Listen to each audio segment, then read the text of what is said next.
린지는 70인역에서 믿음의 의미는 종교적인 헌신을 가리킨다고 보았습니다. 그래서 헬라어의 그 익숙한 필로는 피스티스를 지적인 동의로 이렇게 사용을 한 것을 발견을 하고요. 그 다음에 요세푸스는 이 피스티스라는 이 단어들을 성경적이고 그 다음에 헬라적인 의미를 모두 사용하고 있다는 걸 발견합니다. 그러니까 요세푸스는 성경적인 의미의 그 피스티스도 사용하고 또 그냥 헬라적인 의미로 필로와 같이 그런 지적인 동의의 의미로도 사용을 한다는 것이죠. 그리고 성경에서는 피스티스를 오직 종교적인 헌신을 가리키는 성경적인 의미로 사용한다고 린지는 이제 보여주고 있습니다. 그래서 린지의 결론이 무엇이냐면 단어 집단의 그 역사는 두 종류의 믿음을 보여준다는 것이죠. 그래서 믿음의 세속적인 의미는 개인적인 헌신이 없이 지적인 동의를 암시한다고 보고 있고요. 그 다음에 믿음의 성경적인 의미는 하나님을 신뢰함으로써 살아가겠다는 삶의 온전한 태도를 의미한다라고 이렇게 이 얘기를 합니다. 그래서 70인역에 놓여 있는 기초 위에 이제 세우고 성경적 신학의 요소를 사용하면서 신약의 저자들은 피스트 단어의 집단을 신학적인 용어로 더 발전시켜서 하나님을 향한 인간의 올바른 관계의 표현으로도 이게 사용을 합니다. 린지가 제시한 고전 헬라어에서 사용된 이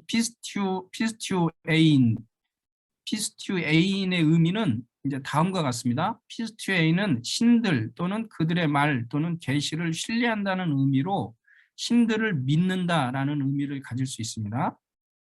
이 신뢰는 신들의 존재 또는 그들의 계시에 대한 단순한 지적인 동의가 아니고 그것은 또한 행동과 관련이 있다라고 린지는 설명을 합니다. 그렇기 때문에 신 또는 신적인 계시를 의지하고 순종한다라는 의미로 이 헬라어에서 피스투에인이라는 단어를 사용하고 있다라는 것이죠.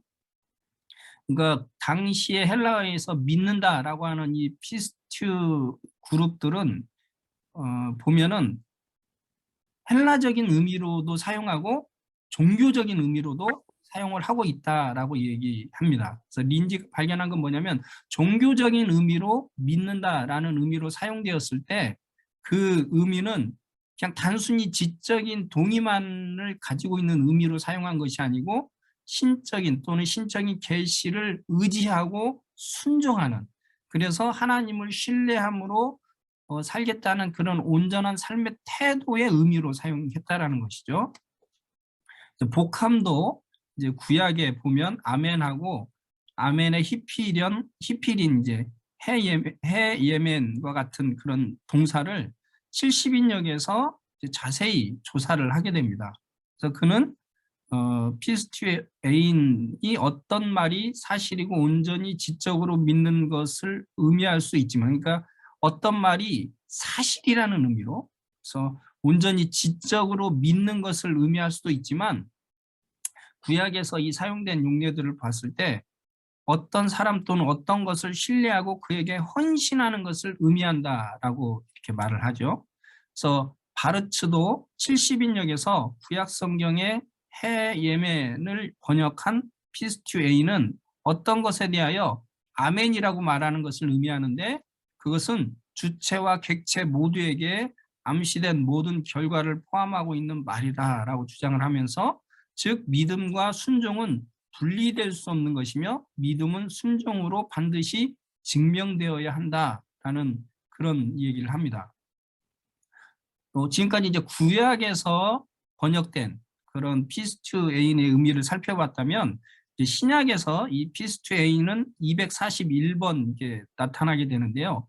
일반적으로 영어로는 이제 believe, 그다음에 have faith, 그다음에 뭐 believe in, have confidence 이런 의미로 사용하고, 또 인타가 이 피스투에인의 사전적인 의미를 철저하게 조사한 후에 5가지 사전적인 의미를 제시합니다.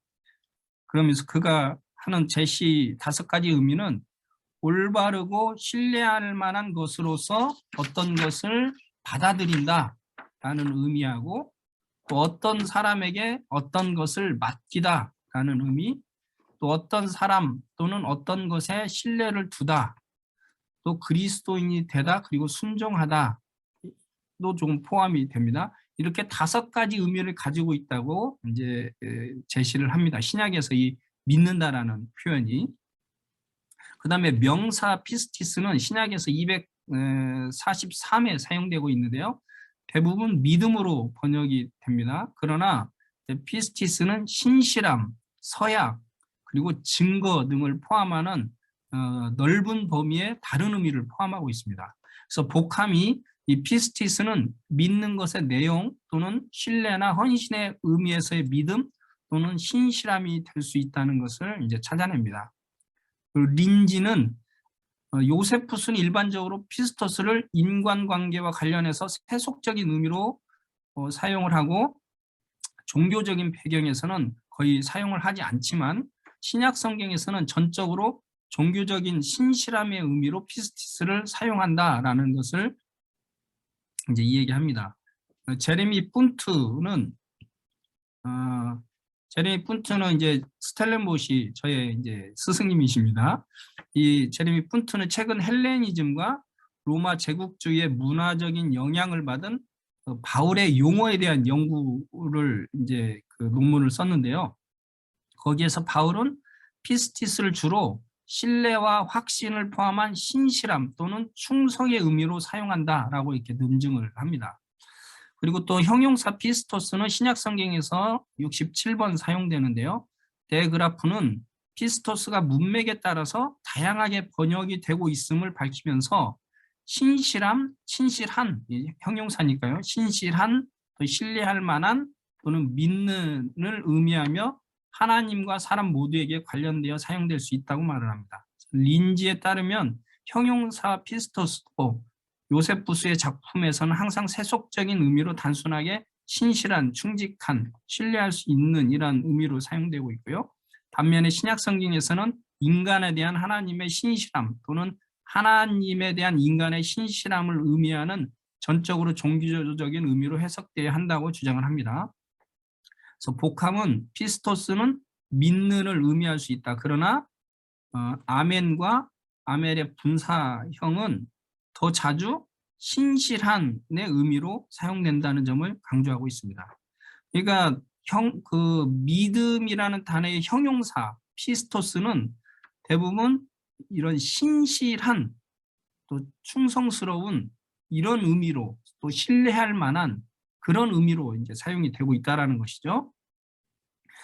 칼링턴은 기원전 2세기부터 광대한 유대인 작품들 중에서 사용된 믿음과 순종 그리고 불신앙과 불순종의 관계에 대한 세심한 연구 조사 후에 구약과 제2성전 유대주의에서 믿음과 순종은 실제로는 동의어였다라고 강력하게 주장을 합니다.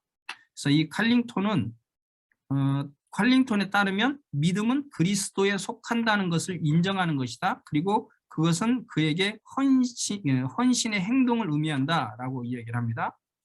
페리도 신뢰는 필연적으로 그 자체가 행동으로 표현된다고 주장을 합니다. 그래서 주를 신뢰하고 선을 행하라 라는 것이 인간 의지의 같은 행동을 두 가지로 표현한 것이며 그것에 의해 사람은 의롭다고 선언된다라고 주장을 합니다. 복함은 헬라어와 히브리어 모두에서 믿음과 신실함이 비슷한 의미를 가지고 있다는 것을 알아차리는 것이 중요하다라고 굉장히 강조합니다. 우리가 믿는다라는 거 이렇게 해석을 했지만 그 믿는다, 믿음이라는 단어가 신실함을 의미한다라는 것을 알아야 된다는 것이죠. 그래서 신실함은 계속되는 시간과 환경의 시험에서도 유지되는 신뢰이고 헌신이다라고 이 복합은 얘기합니다. 그러면서 믿음에 이르는 상황이 아니고 믿음으로 계속해서 살아가는 상황에서는 믿음보다는 신실함으로 번역하는 것이 더 적절하다라고 이제 제안을 합니다. 그러니까 믿음이라는 상황이 아니고 계속되는 어떤 상황에 대해서 믿음이 해석이 될 때는 믿음이라는 말보다는 신실함으로 해석이 되어야 한다는 것이죠. 그래서 어떤 문맥에서는 피스트 집단 용어들이 믿음 또는 믿는다로 번역되었을 때에는 적용되지 않는 의미들을 가지고 있기 때문에 대그라프도 이 피스트 단어들이 믿음보다는 충성 또는 신실함으로 번역되어야 한다라고 이제 제안을 하는 것이죠. 그러니까 우리가 이제 믿음이라고 하면은 이게 원래 믿음이 가지고 있는 의미가 상실되는 것들이 많이 있다라는 것이죠. 왜냐하면 믿음이라고 하는 우리가 보통 그 형용사나 동사에서도 알 수 있듯이 거기에 많이 포함되어 있는 의미는 신실함을 의미하고 있는 걸 알 수 있죠. 그다음에 그 대상에 대해서 이런 헌신된 태도라는 것을 알 수 있는 것이죠. 그래서 믿는다라고 했을 때는 특별히 성경에서 사용했을 때 구약이나 신약이나 성경 전체에서 믿는다라는 의미를 사용했을 때는 그냥 지적인 동의가 아니라 하나님께 대한 그런 헌신, 그리고 그래서 하나님에 대한 그런 말씀에 그 신실하게 충성스럽게 그 말씀을 따라 살아가는 어떤 그런 충성과 신실함이 포함된 그런 단어라는 것이죠. 그러다 보니까 많은 학자들이 믿음이라고 번역되기보다는 때로는 그것을 신실함 또는 충성으로 번역되는 것이 더 좋다라고 이제 제안을 하는 것을 지금 이야기하는 것입니다. 그래서 믿음이라고 사용되는 그 사전적인 의미를 봤을 때 믿음이라는 단어 속에서 특별히 종교적인 구약과 신약에서 사용되는 그 믿음이라는 단어는 사실은 그런 헌신, 또 신실함, 그런 충성이 의미된 그런 단어라는 것을 우리는 좀 기억할 필요가 있습니다. 그렇기 때문에 그러나 그 믿음이라는 단어가 필로나 그 요세푸스에서도 보면은 그 당시 헬라에서는 그냥 단순히 지적인 동의로만으로도 사용됐다라는 걸 알 수 있습니다. 그러니까 야고보서가 기록했을 때 야고보서가 이 믿음에 대해서 그래서 이 두 가지 의미를 가지고 설명하는 걸 알 수 있어요. 그러니까 성경에서 말하는 믿음은 아까 말한 것처럼 그런 신실함과 헌신이 포함된 믿음이라는 것을 야고보서가 가르치고 있는 것이고, 그런데 그 당시에 많은 사람들이 그런 헬라적인 그런 의미를 가지고 믿음을 이해한 사람들이 있다라는 것이죠. 그래서 야고보서에서 그러면 피스티스, 그다음에 피스티오와 같은 그런 믿음에 관련된 단어가 어떻게 사용됐는지를 한번 살펴보도록 하겠습니다. 지금 86페이지 두 번째 단 지금 하고 있고요. 그래서 이제는 그전에는 우리가 이제 믿음이라는 단어가 당시에 어떻게 사용됐는지 사전적인 의미를 살펴봤다면 야고보서에서 이 믿음이라는 단어가 어떻게 사용되고 있는지를 우리가 좀 살펴보겠습니다. 이 명사 피스티스라는 단어가 야고보서 16번 이제 등장을 하는데요. 이 16번 중에 5번은 이제 2장 14절에서 26절이라는 그 단락 밖에서 존재하고요. 나머지는 그 2장 14절에서 26절 안에 등장을 합니다. 그러니까 2장 14절에서 26절 안에 그 믿음이라는 단어들이 굉장히 많이 사용되고 있는 것이죠. 그 다음에 동사 피스티오도 이제 그 3번 나오는데 다 이 2장 14절에서 26절 그 단락 안에서 이제 발견이 됩니다. 그리고 그렇기 때문에 많은 믿음이라는 단어가 사실은 이제 2장 14절에서 26절 그 단락 안에 있다라는 것을 우리가 발견할 수 있습니다. 그러면 이제부터 믿음이 어떻게 사용되어 있는지를 하나하나씩 구절씩 찾아보며 이렇게 살펴보면은요. 1장 3절에 이제 믿음이 표현됐는데요. 1장 3절에서 이제 믿음의 시험이라는 의미로 사용이 됐습니다. 그래서 1장 3절에서 표현된 믿음은 다양한 시련들로 시험을 받게 되고 성공적으로 인내하는 믿음을 말하고 있습니다. 그래서 1장 3절은 믿음이 제안의 단순한 고백으로 충분한 것이 아니고 신자의 변화된 삶과 관련되어 있다는 점을 말해주고 있죠. 그래서 히에베르트는 너희 믿음의 시험을 이 서신의 내용을 풀어줄 중심 단어로 보고 있습니다. 그래서 그는 살아있는 믿음의 시험은 사실 서신에 통합된 주제이고 그 내용에 바로 접근할 수 있는 통로를 제공한다라고 주장을 합니다. 그래서 만일 어떤 사람이 진짜 믿음을 가진 자라면 그는 그의 믿음을 통하여 인내를 하게 될 것입니다. 그래서 1장 2절에서 야고보는 여러 가지 시험을 만났을 때 즐거워하라고 말하면서 그 이유가 참된 믿음은 시험을 통해 인내를 만들어내고 인내는 믿음을 더욱 온전하고 부족함이 없게 만들어주기 때문이다라고 말합니다. 이 말의 의미는 무엇이냐면 이제 믿음은 성장하고 성숙해진다라는 의미를 가지고 있는 것이죠. 그리고 믿음의 목표가 즉 우리 믿음이 추구해야 할 그 목표가 바로 온전함이라는 것을 말해줍니다. 그래서 믿음의 실현은 그리고 믿음이 추구하고 목표로 하는 이 온전함에 이르게 해주는 겁니다. 그렇기 때문에 믿음을 가진 신자는 믿음의 실현을 기뻐할 수 있다는 것이죠. 그러니까 믿음이 추구하고자 하는 그것이 목표가 온전함이기 때문에 이 온전함을 믿음의 실현이 이루어 주는 것이죠. 믿음의 실현을 통해서 믿음의 시험을 통해서 우리는 인내하게 되고 그 인내를 통해서 우리가 온전해지기 때문에 야고보는 우리가 이런 시련을 만났을 때 기뻐하라라고 얘기하고 있는 것이죠. 만약에 우리의 믿음의 목표가 이런 온전함이 아니면 기뻐할 이유가 없는 것이죠.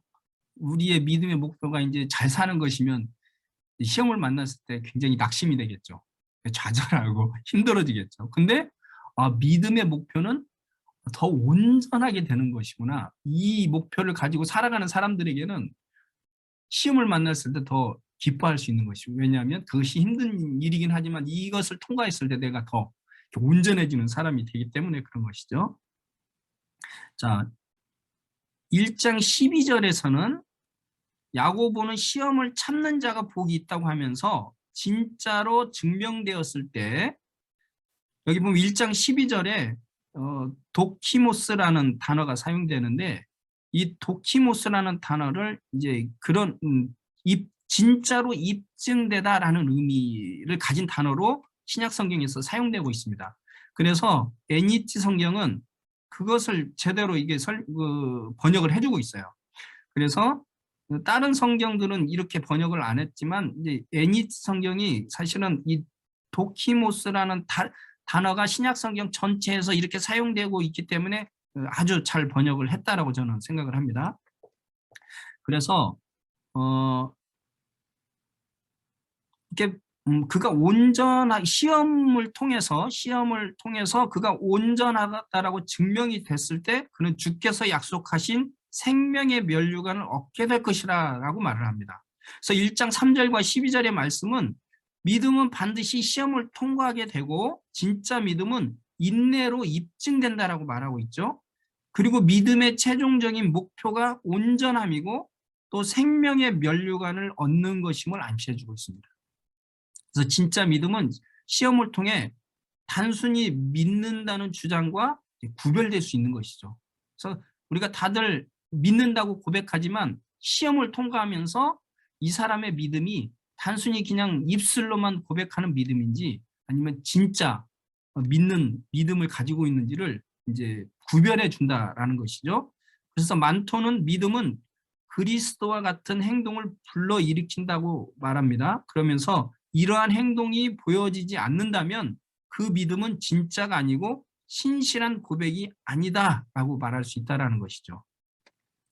자, 1장 6절에서는 이제 또 믿음이 사용된 게 1장 6절에 또 나오는데요. 1장 6절에서는 믿음은 신자들이 지혜가 부족할 때에 하나님께 믿음으로 지혜를 구하도록 인도하고 있습니다. 그래서 하나님은 마음이 나누어지지 않고 하나님께 헌신된 그런 믿음의 기도에 응답하신다라고 이제 얘기를 하고 있습니다. 그래서 믿음은 하나님께 지혜를 구하게 만들고 믿음으로 구하는 자에게 하나님은 지혜를 주십니다. 5장 15절에서도 믿음은 고난과 병든 상황에서 하나님께서 기도에 응답하실 것이라는 확신으로 하나님께 기도하는 것으로 드러나는데요. 기도하는 자가 하나님을 굳게 신뢰하며 기도할 때 하나님은 믿음의 기도에 응답하셔서 병든 자를 일으키십니다. 그리고 5장 15절에서 믿음의 기도를 이야기하던 야고보는 16절에서 의인의 강구는 역사하는 힘이 크다라고 말하면서 엘리야를 예로 들어서 권면을 하고 있습니다. 여기서 보면 믿음의 기도와 의인의 기도가 동의어처럼 병행구로 나열되는 것을 알 수 있습니다. 그래서 이렇게 믿음의 기도, 그다음에 의인의 기도가 동의어처럼 병행구로 나타내는 것을 통해서 우리가 알 수 있는 것은 믿음을 가진 자는 의로운 자다라는 암시를 주고 있다는 것이죠. 그래서 참된 믿음을 가진 자는 의로운 삶을 살아가는 자이기 때문에 믿음의 기도는 의인의 기도로 우리는 이렇게 이야기를 할 수 있다는 것입니다. 그래서 1장 6절과 5장 15절에서 등장하는 이 믿음은 마음이 온전한 한 마음으로 하나님께 헌신된 마음을 의미하고 의로운 삶을 살아가는 것을 의미합니다. 그리고 이러한 참된 믿음은 시련 가운데서 하나님께 믿음으로 기도하게 만들고 이 믿음에 하나님은 응답하신다는 것이죠. 그러니까 신자는 어려운 상황에서 하나님께 기도를 하게 되는 것이죠. 하나님을 믿기 때문에 그렇죠. 그리고 하나님께 기도할 때 믿음으로 기도하게 되는 것이죠. 그리고 하나님도 믿음으로 기도하는 자에게 응답하신다라고 말씀을 하고 있는 것입니다. 우리는 1장 6절에서 야고보가 믿음으로 구하고 조금도 의심하지 말라. 의심하는 자는 마치 바람에 밀려 요동하는 바다 물결 같으니 이런 사람은 무엇이든지 죽게 얻을 생각하지 말라라고 말하는 내용에서 믿음으로 구하는 것은 의심하지 않고 구하는 것이다 라고 가르치는 말을 살펴볼 필요가 있습니다. 이제 한글 성경과 영어 성경은 이제 의심하다로 번역한 이 디아크리노라는 이 단어인데요. 이 단어의 원래 그 어원적인 그런 합성, 이 단어는 원래 이제 둘이라는 의미의 디아하고 판단하다, 결정하다라는 의미의 크리노가 합쳐진 그런 단어입니다. 그러니까 원어적으로 이렇게 보면은 두 개의 판단을 가지고 있다라는 의미를 가지고 있는 것이죠. 그래서 이 이제 헬라 사전에 아주 권위 있는 사전 중에 BDAG라는 사전이 있습니다. 그 BDAG라는 사전에 보면 나누다, 구별하다, 또 판단하다, 의심하다라는 의미를 가진다라고 정의를 하고 있는데요. 이 데그라프라는 학자가 주전 200년부터 주 100년까지 그 알려진 모든 자료를 아주 폭넓게 이제 조사를 합니다. 이 단어에 대해서. 이 디아크리노라는 단어에 대해서 조사를 한 후에 이 디아크리노가 어디에서도 의심하다라는 의미로 사용되지 않고 있다고 말을 해요. 그러면서 이 데그라프는 일반적으로 디아크리노의 능동태는 나누다, 구별하다, 선택하다 또는 판결하다라는 의미로 사용이 되고요. 중간태에서 그것은 능동태에서 발견된 의미의 죄기적이거나 상호적인 의미로 표현하고 있는데 사용하고 있다라고 주장을 합니다. 그래서 여기서도 1장 6절에 보면 이 디아크리노가 중간태로 사용이 되고 있습니다. 그러니까 능동적인 의미의 이제 죄기적인 의미로 이제 사용하고 있는 것이죠. 그래서 한글 성경에는 의심하는 자는 이렇게 말하고 있지만 이 말은 이제 의심하다라는 말보다는 이제 나누어져 있다. 이제 두 가지의 이 판단을 가지고 있다라는 그런 의미의 단어라는 것이죠. 그러면서 야고보도 1장 이제 8절에서는 이 사람을 두 마음을 품어 모든 일에 정함이 없는 자다라고 설명을 합니다. 그러니까 따라서 메덴 디아크리노메노스 이렇게 이제 표현이 됐는데 이 의미가 한글 성경에는 이제 의심하지 말라라고 번역이 됐지만 원래 그 단어의 의미는 마음이 나누어지지 않는 것, 제가 여기 매를 빼고 이제 설명을 해놨는데요. 마음이 나누어지지 않는 것을 의미하고 두 마음을 품지 않고 나누어지지 않는 것을 의미하는 것이죠. 그러니까 디아크리노라는 단어가 마음이 나누어지는 것, 또 두 마음을 품는 것, 이런 의미로 이렇게 이해를 해야 된다라는 것이죠. 그리고 그것을 1장 8절에서 야고보는 더 구체적으로 그것을 두 마음을 품는 자라고 아주 설명을 해줍니다. 그러니까 믿음으로 구하고 그다음에 디아크리노 하지 말라라고 했기 때문에 자연스럽게 믿음과 반대는 의심하다라고 이렇게 우리가 해석을 할 수 있겠죠. 근데 이 이제 의심하다라고 우리가 해석을 했지만 그 본래 의미, 그 단어의 의미는 이제 나누어지다라는 또 두 마음을 품고 있다라는 그런 의미를 가진 단어입니다.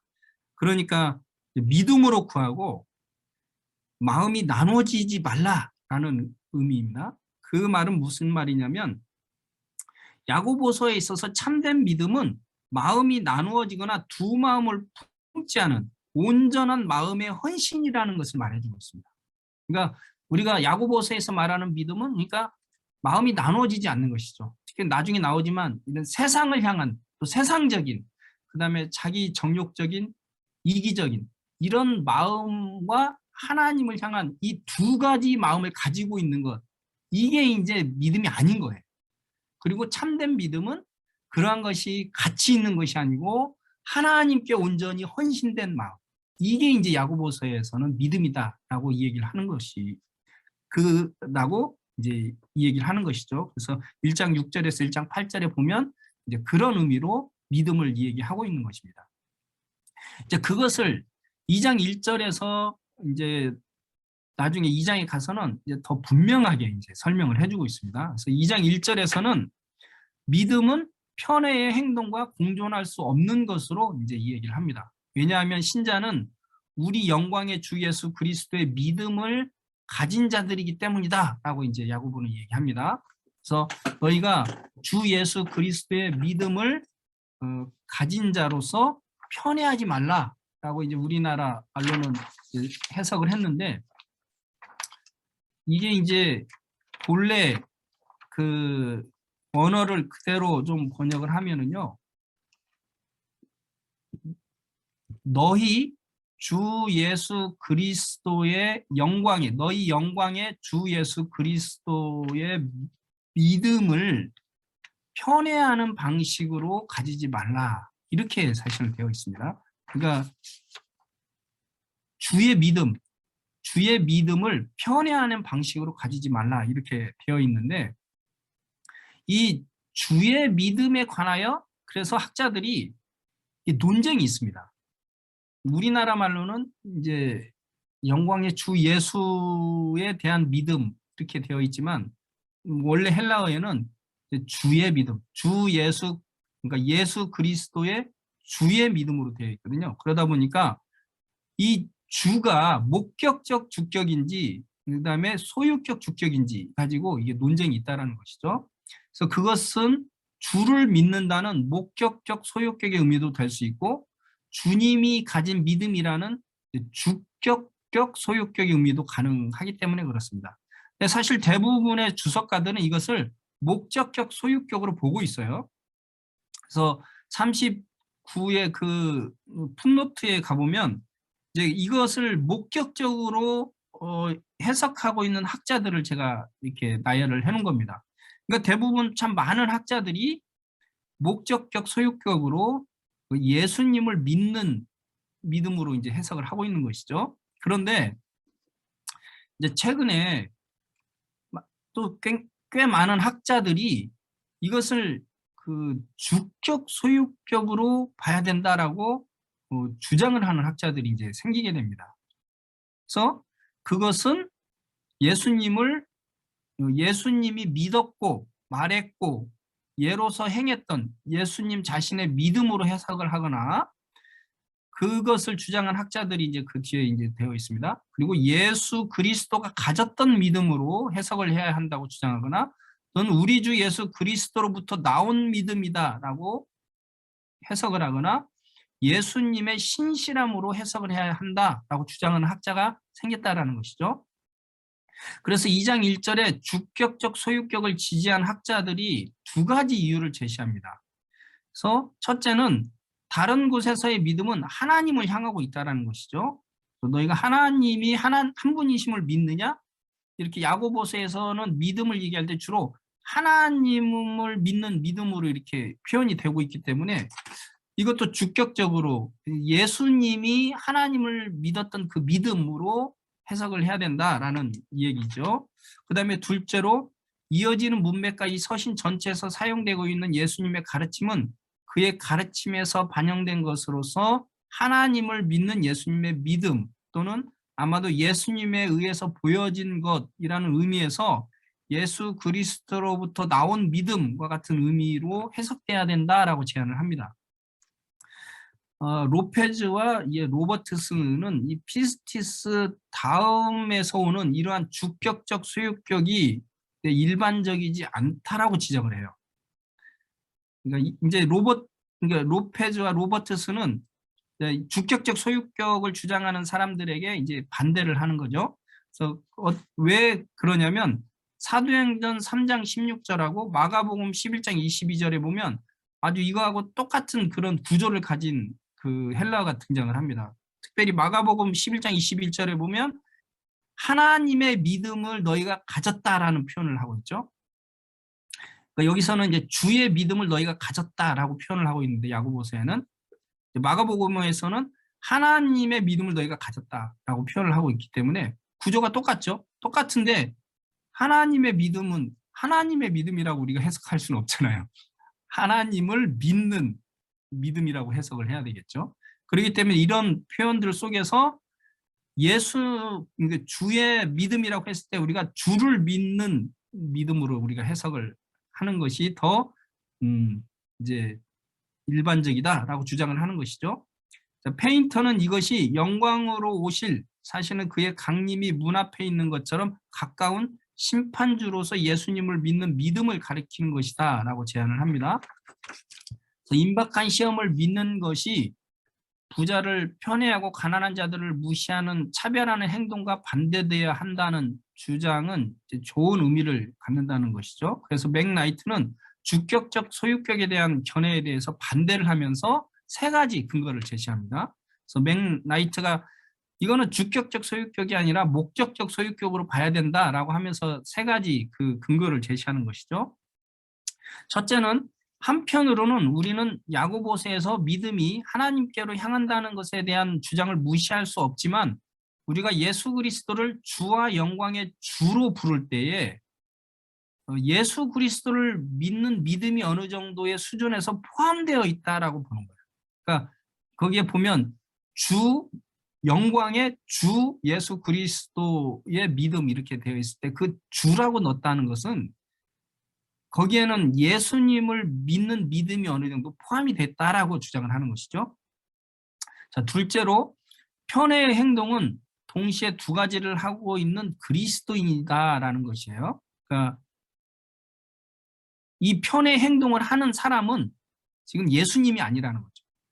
그 두 가지 지금 믿는다고 하면서 편의 행동을 하고 있는 지금 그리스도인이라는 것이죠. 그래서 믿음과 편애를 한쪽 손에 모두 쥐고 있고 그래 두 마음의 형태는 똑같은 한 사람에 의해 믿음과 편애가 모두 행해질 수 있다고 생각한다라고 하는 것은 무엇이냐면 그러니까 지금 이 믿음과 편애를 똑같이 공존할 수 있다라고 생각하면서 편애를 하고 있는 믿는다고 하면서 편애를 하고 있는 지금 이 그리스도인을 얘기하고 있다는 것이죠. 그러니까 1절에서 너희가 주 예수 그리스도의 믿음을 가진 자가 편애하지 말라라고 했을 때 그 편애하는 자는 예수님이 주격이라면 예수님이 돼야 될 텐데 이제 여기서는 편애하는 자는 이제 그리스도인이기 때문에 여기는 예수님이 아니라 우리가 예수님을 믿는 그런 그리스도인이라고 봐야 된다라는 얘기입니다. 셋째로 우리는 두 번째를 조금 더 완전하게 발전시킬 수 있는데요. 전체의 그림을 반드시 살펴보아야 한다. 단순한 헬라어 구조에 따르면 우리는 너희가 믿음을 가진다 해서 너희는 편애를 하는 믿음을 가진 너희와 같다라고 이제 얘기를 하는 것이죠. 그래서 이 맥나이트가 주장하는 것은 이 사람이 예수 그리스도 자신의 믿음을 편애하는 방식으로 가지고 있다라고 생각하는 것은 더 어려운 일이라는 것이죠. 그러니까 예수님이 이러한 방식으로 가지고 있다라고 보면 안 된다는 것이죠. 예수님은 그렇게 편애하는 방식으로 믿음을 가지고 있는 것이 아니기 때문에, 그래서 그는 동시에 두 가지를 붙들고 있고 그 또는 그녀의 자신의 믿음 그리고 편애를 두 가지 가지고 있는 이 사람에 대해서 지금 이야기하고 있다라는 것이죠. 어, 물론 이제 이게 이것도 어떤 그럴듯한 내용인데, 예수님에 대한 믿음을 얘기하면서 편애하지 말라라고 했으니까 이 편애의 내용이 예수님이 그런 편애한 것이다라고 이해하는 것을 이해하면 안 된다라는 게 맥나이트 주장이에요. 근데 꼭 우리는 이게 이제 그럴싸하긴 한데 그 반론도 또 제기되긴 합니다. 왜냐하면 예수 그리스도가 그렇게 갖지 않았기 때문에 너희는 그러한 편애를 하면 안 된다라고 우리는 또 이해할 수 있는 것이죠. 그러니까 주격적인 이해를 하면 밑에 있는 편애는 그러면 꼭 예수님이 돼야 된다라고 우리는 꼭 이해할 필요는 없는 것이죠. 그렇기 때문에 사실은 이제 맥나이트가 이런 근거로 이제 목적적이다라고 하지만 근거가 조금은 이제 맞을 수도 있고 조금은 이게 이제 반론도 제기되는 얘기가 되기도 합니다. 청은 야고보가 주 하나님과 예수 그리스도라는 단어를 바로 가까이에서 붙어서 사용한다는 점을 주목합니다. 그래서 청도 이 주가 또 이제 가까이 붙어 있다는 것을 주목을 하죠. 그래서 야고보서 1장 1절에서 그 자신을 하나님과 주 예수 그리스도의 종으로 부른다. 더구나 야고보서에서 피스티스는 결코 믿음의 몸통 또는 가르침으로서 이해가 된 적이 없다라고 주장합니다. 믿음은 믿음이지 예수님이 믿었던 믿음 뭐 이런 식으로 이해되는 적은 없다라는 것이에요. 그러나 예수님을 믿음은 예수님의 가르침에 대한 믿음의 순종과 관련이 돼 있다라고 얘기합니다. 그래서 이러한 방식으로 2장 1절은 여전히 2장 5절 8절에서 예수님의 가르침, 말씀과 연결되어 있을 수 있다라고 청은 얘기합니다. 그래서 청은 관용적인 표현인 2장 1절에 에케인 피스틴, 그래서 have faith라는 이 표현이 뭐뭐에 신뢰하는 순종 또는 뭐뭐에 신실한 헌신의 의미로 사용되고 있는 2장 14절과 18절에서도 발견이 된다라고 이제 확신을 합니다. 그래서 2장 14절과 18절에서도 보면 너희가 믿음을 가졌느냐 뭐 이런 식으로 믿음을 가졌다라는 표현을 많이 씁니다. 그래서 이 믿음을 가졌다라는 이 표현이 그게 뭐뭐에 대한 신뢰하는 순종 또 신실한 헌신에 대한 표현으로 우리는 이해할 수 있다라는 것이죠. 그래서 2장 1절에서 주의 믿음은 2장 8절에 가서 예수님이 가르쳐 주신 최고의 법을 지키는 것과 관련되어 있음을 분명히 가르쳐주고 있습니다. 그래서 2장 1절에서 주의 믿음을 편애하지 말라라고 하면서 2장 8절에서는 최고의 법인 그 내 이웃을 내 몸과 같이 사랑하는 그 법을 지켜야 한다라는 것이죠. 그래서 주 예수 그리스도의 믿음을 가진 자라면 내 이웃 사랑하기를 내 몸과 같이 하라고 하신 최고의 법을 지켜야 한다라는 것이 이 문제의 이 내용의 핵심입니다. 그래서 2장 4절에서 야고보는 차별하는 것이 악한 생각으로 판단하는 자가 되는 것이다라고 책망하면서 또 그 이유를 뭐라고 얘기하냐면 하나님은 세상에서 가난한 자를 택하여 믿음에 부유하게 하시고 나라를 상속으로 받게 하셨기 때문이다라고 말을 합니다. 그러니까 야고보는 차별하는 것이 두 가지 이유 때문에 하면 안 된다라고 그 두 가지 이유를 제시하는데요. 첫째는 하나님께서 행하신 일과 완전히 다른 악한 생각으로 행동하는 것이기 때문에 그렇다는 거예요. 하나님은 가난한 자를 택해서 부유하게 하셨는데 너희가 가난한 자를 무시하는 것은 그런 하나님의 행동과는 완전히 다른 악한 행동이라는 것이죠. 그 다음에 두 번째는 이 2장 1절에서 9절에서 편에는 예수님의 말씀을 따라 행하는 것과 연결이 되어 있습니다. 그래서 그 편에는 내 이웃을 내 몸과 같이 사랑하라는 그 예수님이 가르쳐 주신 최고의 법을 어기는 것이기 때문에 그것을 어기고 죄를 짓는 것이기 때문에 그것이 안 된다라고 이 예수님의 믿음을 얘기하면서 하나님의 행하심, 그 다음에 예수님의 가르침과 입에 된다라는 근거를 두고 있다는 것이죠. 그래서 사도행전 3장 16절과 마가복음 11장 2절에서 사용된 목적적 소유격의 사용 용례들, 그 다음에 주의 믿음이 예수님의 가르침과 연결되어 있다는 점, 그리고 이 서신의 수신자들이 예수님을 따르는, 예수 그리스도를 믿는 믿음을 가진 자들이었다는 점을 고려해 본다면 주 예수 그리스도의 믿음을 주 예수 그리스도를 믿는 믿음으로 번역되는 것이 자연스럽고 문제가 되지 않는다라고 우리는 알 수 있는 것이죠. 결정적으로 마가복음 11장 2절에서 그런 똑같은 형태가 하나님을 믿는 믿음의 뜻으로 사용된 것처럼 여기도 그렇게 사용될 수 있다는 것이 문법적으로도 문제가 되지 않는 그런 것을 알 수 있는 것이죠. 그런데 한편으로 또 우리가 생각해 봐야 될 게 뭐냐면은, 또 한편으로는 야고보서에서 믿음이 하나님을 향해 있다는 점을 우리가 좀 기억할 필요가 있습니다. 야고보서에서는 예수님을 믿는 믿음이라고 표현을 하고는 있지만 되게 그 믿음을 얘기할 때 하나님을 향해서 이렇게 있는 것들이 발견이 되거든요. 그래서 2장 5절의 말씀은 하나님의 행하심과 또 연결돼 있죠. 그리고 주요 수신자들은 팔레스틴 밖에 흩어져 있는 유대인 그리스도인이었다라는 점을 고려해 본다면 주격적 소유격으로 예수님이 가졌던 하나님을 향한 믿음으로도 이해될 수 있다라는 것이에요. 그러니까 무슨 얘기냐면 목적격 소유격이 자연스럽고 우리가 그렇게 해석하는 것이 문제가 되지 않고 일반적이지만 주격적 소유격도 가능하다라는 것이죠.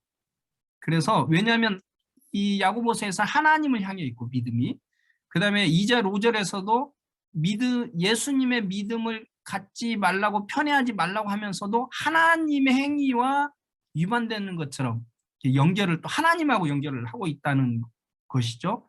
그 다음에 우리가 이제 아까 서론에서도 우리가 앞서서 배운 것처럼 이 야고보서의 주로 수신자가 누구죠? 바로 유대인 그리스도인이죠. 유대인 그리스도인. 그래서 유대인들은 대부분 그 전에 하나님을 향한 믿음을 가지고 있었던 자들이기 때문에 이게 이제 약간 그런 유대인 그리스도인들을 향해 있다는 것을 생각할 때 이것이 이제 주격적으로도 충분히 이제 사용할 수 있다, 이해될 수 있다라는 것이죠. 그래서 우리는 수신자가 직접 질문할 수 없는 이 서신과 같은 장르에서 저자가 할 수 있는 한 명백하게 글을 쓰려고 노력한 것, 그것을 고려해 볼 때 이 말은 무슨 말이냐면 이 서신이라는 것은 수신자가 질문할 수가 없잖아요. 받거나 오늘날이야 뭐 전화로 걸어서 이게 무슨 의미야라고 물어볼 수 있지만 옛날에는 그런 상황이 아니기 때문에 서신을 쓸 때는 대부분 명확하게 쓰려고 한다는 것이죠. 수신자가 명확하게 이해를 할 수 있도록.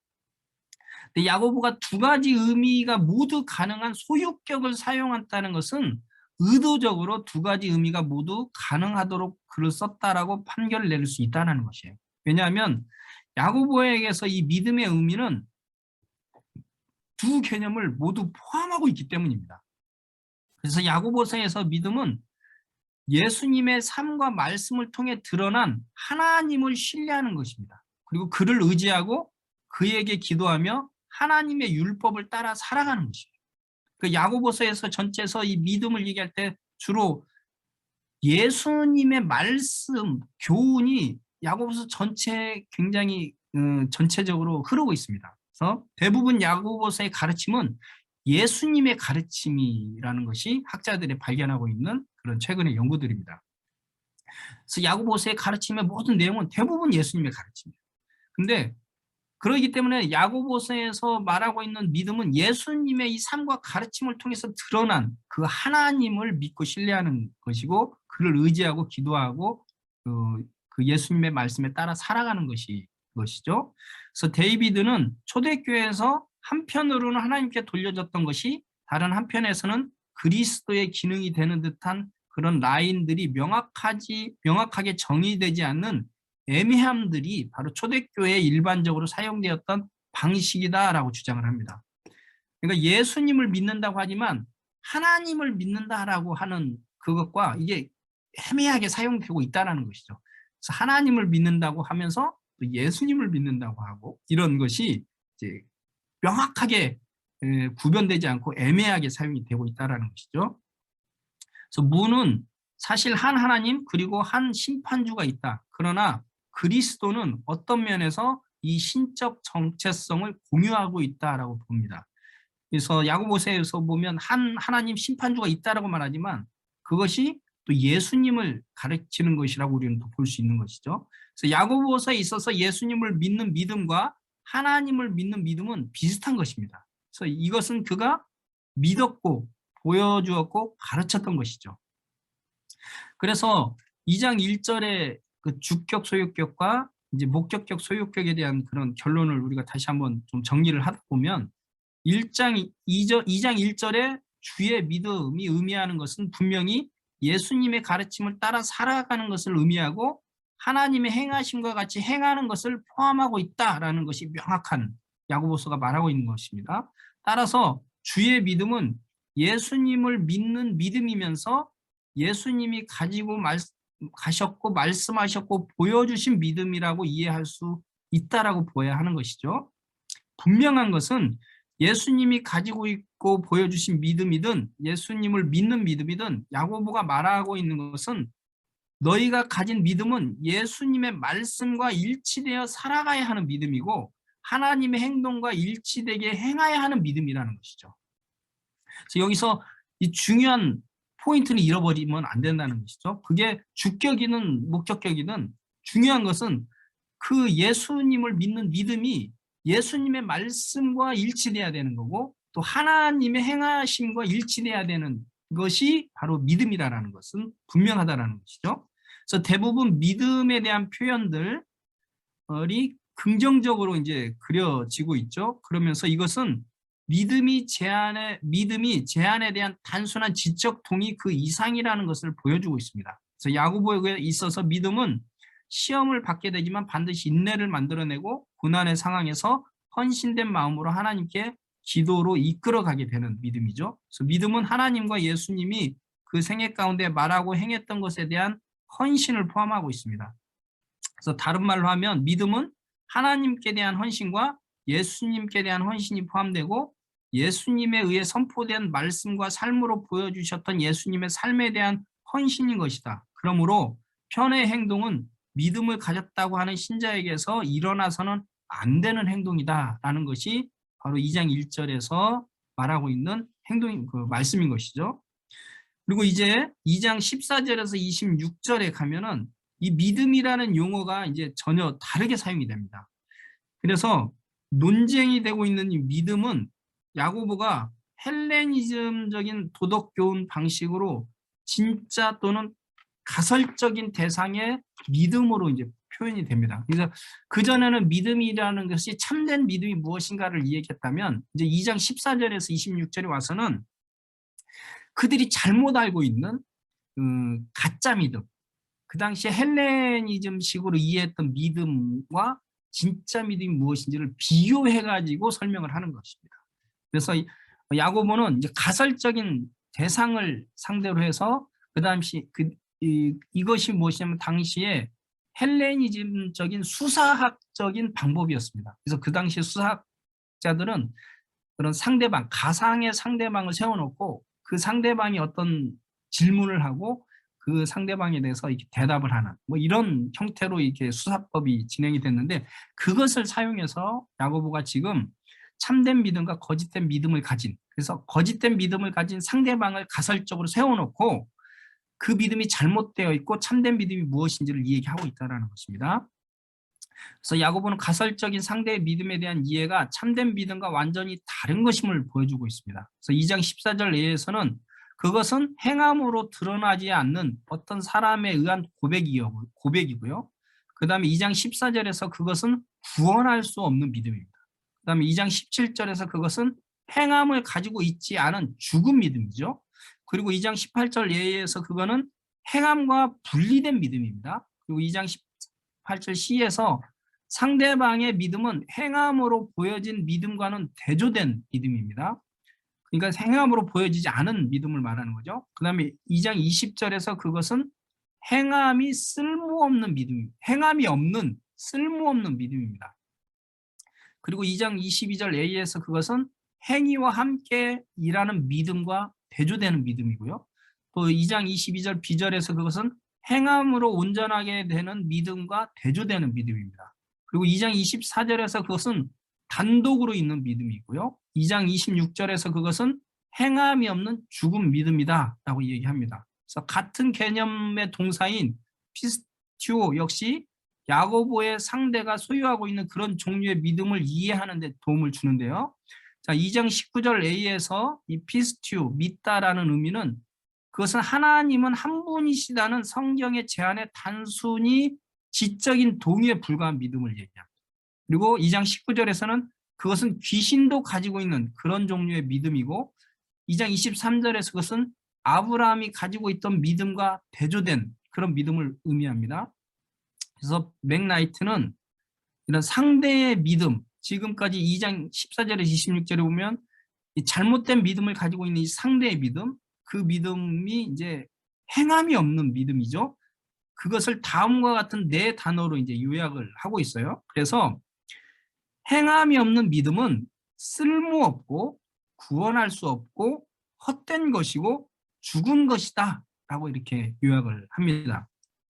그래서 지금 야고보서 2장 14절에서 16절에서는 가상의, 그래서 행함이 없는 그 믿음을 얘기하면서 그런 행함이 없는 믿음은 쓸모없고 구원할 수 없는 헛된 죽은 믿음이다 라고 얘기를 하고 있는 것이죠.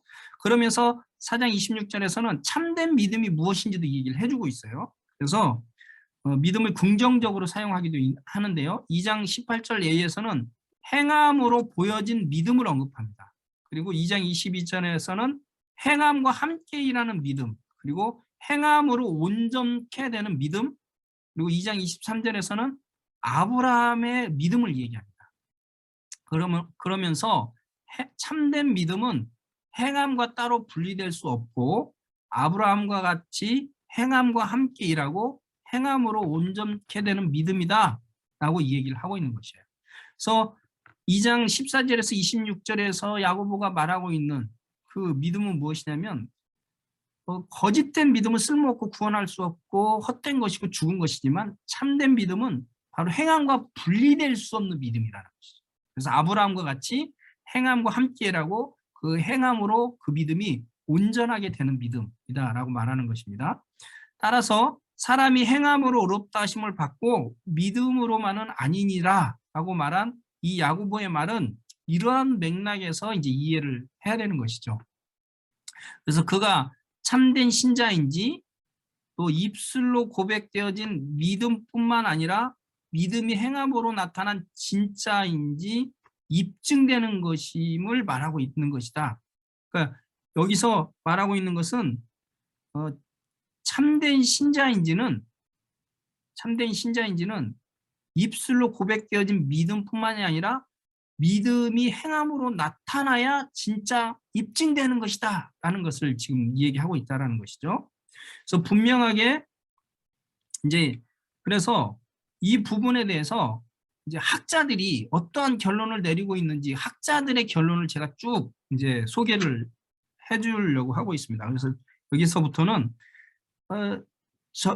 이렇게 야고보서에 대한 2장 14절에 16절에 대한 야고보서에 대한 내용을 학자들이 어떻게 결론을 내리고 있는지 그 학자들의 또 내용을 제가 좀 소개를 해드리자면 분명하게 야고보는 두 종류의 믿음을 대조하고 있는데 바로 참된 믿음과 거짓 믿음이라는 것이죠. 그래서 믿음에는 나라의 상속자로 만드는 믿음이 있고 행함이 없어 구원할 수 없는 믿음이 있다라는 것을 얘기합니다. 그 다음에 야고보가 행함이 없는 믿음은 죽은 것이라고 선언할 때 그는 오직 입술로만 머리의 동의는 피상적인 것임을 분명하게 강조하고 있다라고 아담스는 얘기합니다. 또 참된 믿음은 행함과 떨어져서 존재할 수 없다. 야고보가 강조하는 것은 행함으로 보여주는 살아있는 믿음이다라는 것이죠.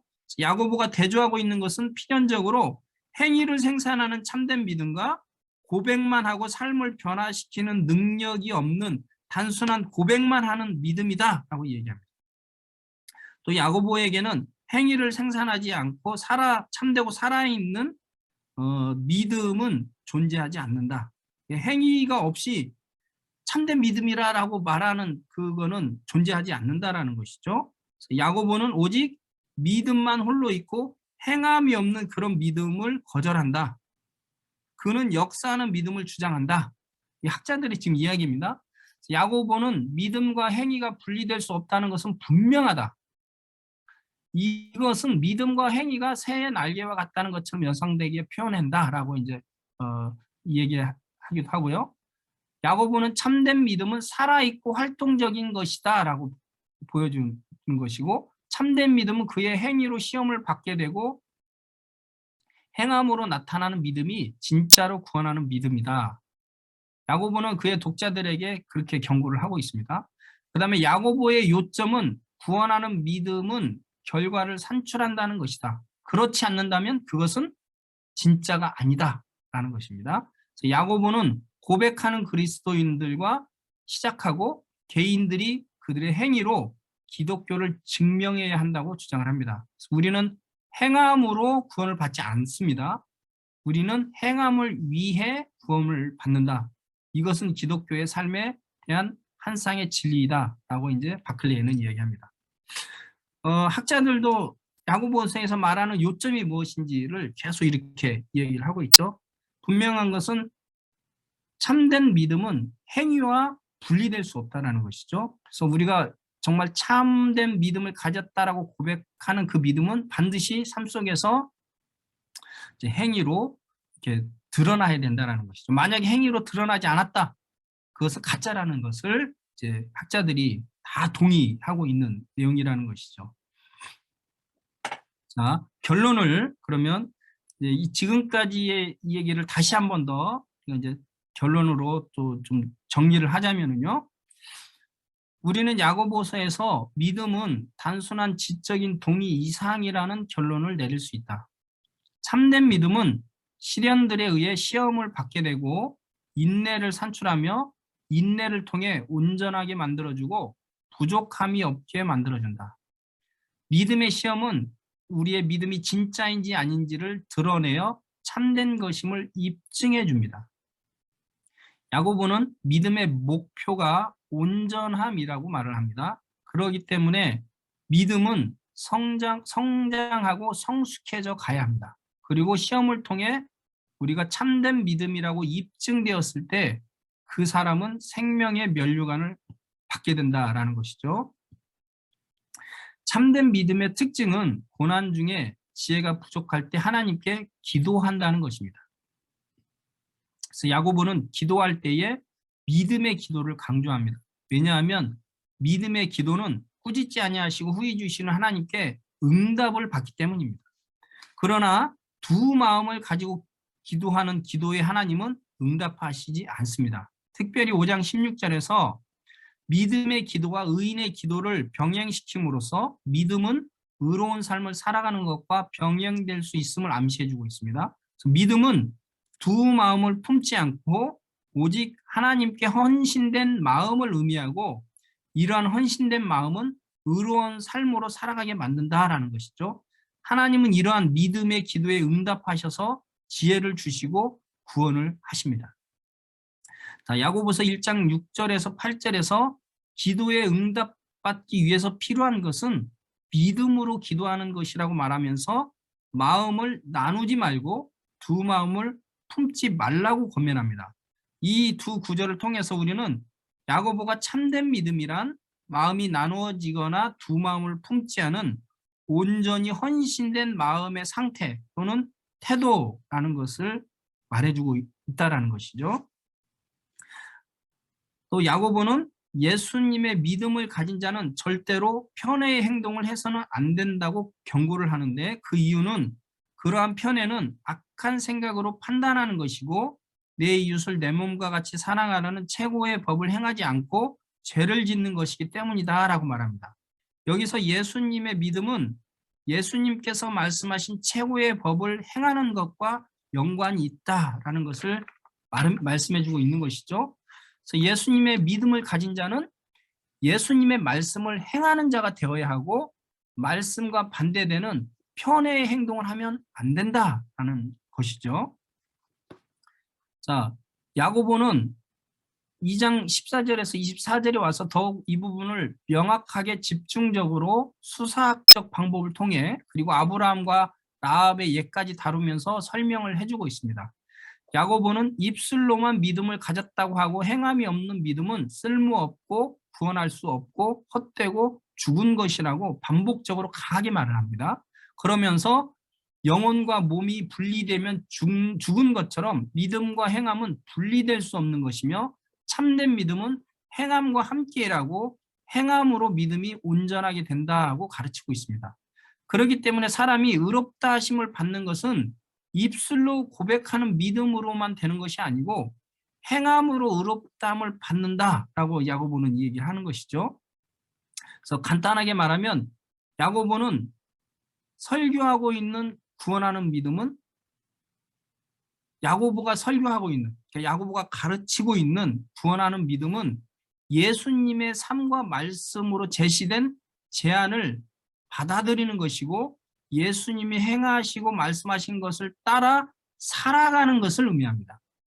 만일 믿음이 행위에 있어서 변화를 만들어내지 않는다면 그것은 죽은 것이고 그 고백을 한 신자를 구원할 수 없다라는 것입니다. 그래서 우리는 믿음으로 행위를 위해